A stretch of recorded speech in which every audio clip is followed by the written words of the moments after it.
Best practices in strategic communication tell us that shame is not an effective tool for changing individual behavior. This is true for any health issue, including vaccination. When people feel shamed or stigmatized about their choices, they tend to retreat.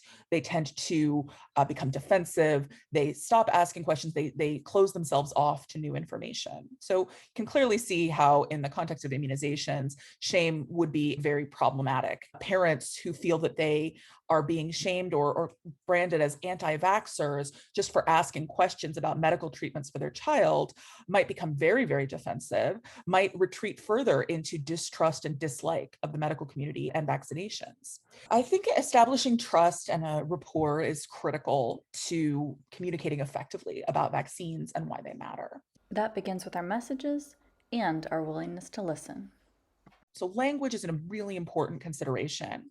I always advise people to try and avoid the phrase anti-vax or anti-vaxxer because it is stigmatizing, it is limiting, and it does make people defensive and can close them off to hearing more information. There is value in using phrases like people who are questioning or people who are unsure about vaccination. It's also important to listen without judgment when questions arise.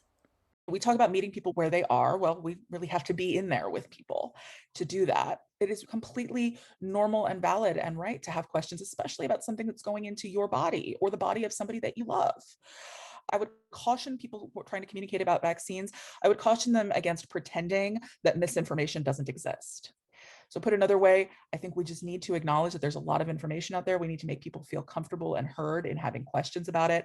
And we need to share that we're all kind of living in this information overload world.